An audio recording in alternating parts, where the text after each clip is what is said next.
and welcome to TV47. Thank you. Thank you. Senator, perhaps the most perfect place to begin this discussion is one of your recent tweets in which you say, Kenya does not lack democracy, it suffers from elite capture.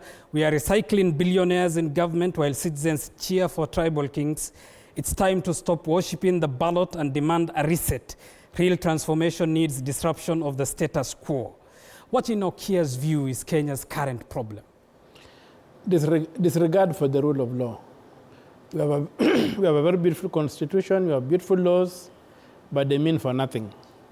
And that's whereby that state capture then comes in, that whims of powerful individuals are what are the law of the country, and not the code that is in the constitution and in other statutes. Kenya's 2010 constitution, Senator, has been ranked as the most progressive, one of the most progressive.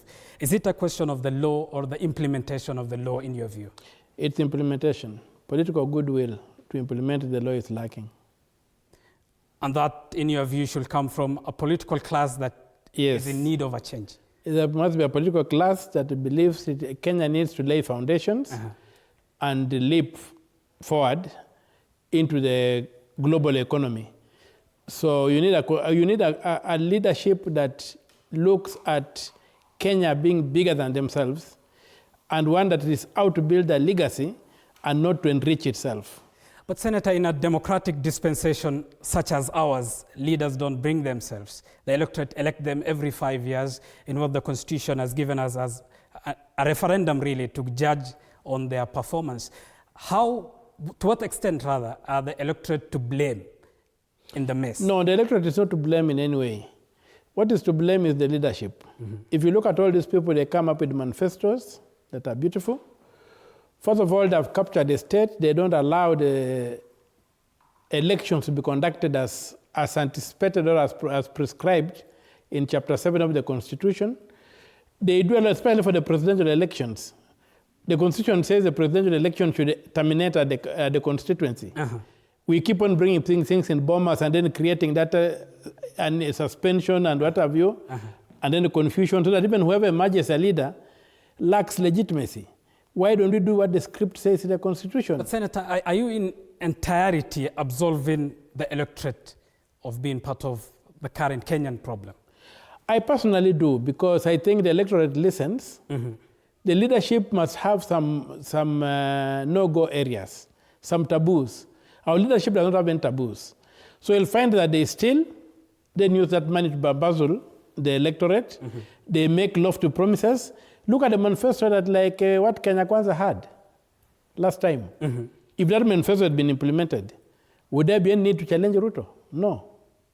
But when the manifesto is just used as a campaign platitude, then it becomes necessary to begin following people up. But most important is that the electorate must be allowed to express itself. Because when you find a situation whereby an election terminates and so many days later you don't know who the winner is, something is amiss. We should be able to know who the winner is the next day.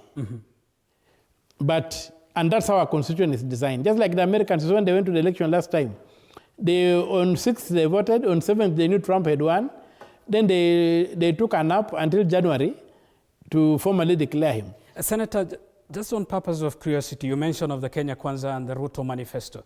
Is it your belief that that manifesto has not been implemented? Not at all. It was just a campaign platitude that carried the day.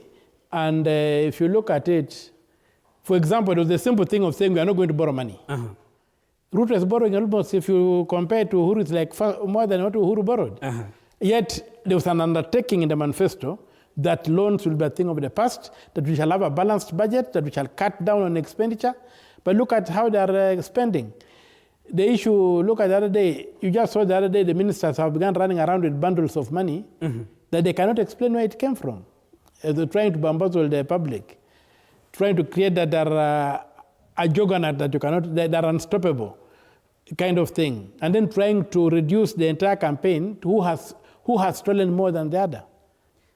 Fair enough. Senator, you've been very passionate about the question of debt and who owes Kenya and what they owe Kenya. Yeah. And the total debt currently stands at 11.4 trillion shillings, at least on paper, up from 8.7 when the current regime came into power in September 2022. No, 2.7. The debt has risen by 2.7 in the 3 years. When which regime, the current one? Yeah, in 3 years, in the 2 years that Ruto has been in, yes, he has added in about close to 3 trillion. Yes. When the Mwai Kibaki left, he left at 2.7 trillion. And these people have added on about 10 trillion. In fact, the real amount of debt that we have is about 13.7 trillion. So these people have added about 12 trillion over a period of 12 years. That's up to 30th November last year. But when you go back to our history, we have had very minimal borrowing over the years, and then they introduced a new thing. They began commercial loans. We used to have bilateral loans, negotiated loans, but now they are borrowing on the commercial market, and then most of the money is not coming in. You don't see it in the economy. So we have fallen into a debt trap that we must find a way out. Even before you talk about a way forward, we must find a way out of where we are today. Fair enough. And Senator, I was making mention of those numbers because I was going to ask one question. You famously are on point, hinting that you will jail, I believe, the former president and the current one on the question of debt. Is it so? I'll prosecute them. And you're confident that this will be a worthy prosecution trial? Facts and figures don't lie. Figures don't lie. We have got evidence that this money was borrowed. We have evidence that this money did not go into the consolidated fund. We want to know where the money went.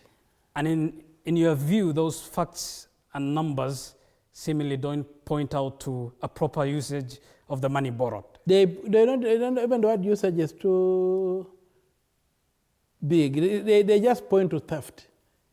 They point to errant theft, where money was stolen, and money was borrowed and never brought into this economy. This money is out there. What was factored into this into the economy is the debt. And these are government documents downloaded from the website of the central bank, from the website of the treasury, and an analysis done. There are about 50,000 pages, an analysis done. And when you put them in when you analyze and summarize them, they come out very clear. It becomes very clear that this money is with these people and they need to pay it back. We are not going to punish people in Madeira to pay loans that somebody borrowed to buy a building in Dubai or to invest in the stock market in New York. Senator, what of those who argue that some of the borrowed money may have been misused, misallocated in projects, but not entirely stolen by the people who you are accusing of stealing those funds? My position is this, that this money went into no project because Parliament passed a budget, the appropriation budget. It gave the executive to implement. There's a very clear procedure for borrowing in the Constitution that says you must borrow, the borrowings must be in the budget. Parliament passed that. These people went on and borrowed money that was not approved by Parliament, that was not tied to anything. So they cannot say that they misappropriated it because they cannot even show where it went into which project it went into. Like the 7 billion euro bond, 7 billion US dollar euro bonds. You can't show where a single coin went that went in terms of benefiting Kenyans. And these are the things we are trying to trace. If they did, all they need to do is to say we invested here and this is the evidence. But Senator, running an economy such as Kenya's, and globally all economies to an extent borrow, isn't it? You are not ruling out the prospect of borrowing. Should you even be the president? Borrowing is not forbidden. But borrowing for what? Remember when Mike Kibaki left, we were only borrowing 5% of our development budget. In fact, the ideal situation is that we should finance our budget from our revenue in taxes. And so, if we have to borrow, and this is Article 220 of the Constitution, if you have to borrow, we must indicate why we are borrowing, where the money is coming from, and what the money is going to do. That's why we must borrow only for capital projects. We cannot borrow for current expenditure. Fair enough, Senator. We have a lot to discuss and talk about your presidential bid and how far it is. Time for us to take a short break here on TV47. Remember, you can be part of this discussion. Send us a message on 22047. We'll be back after this break. Stay with us.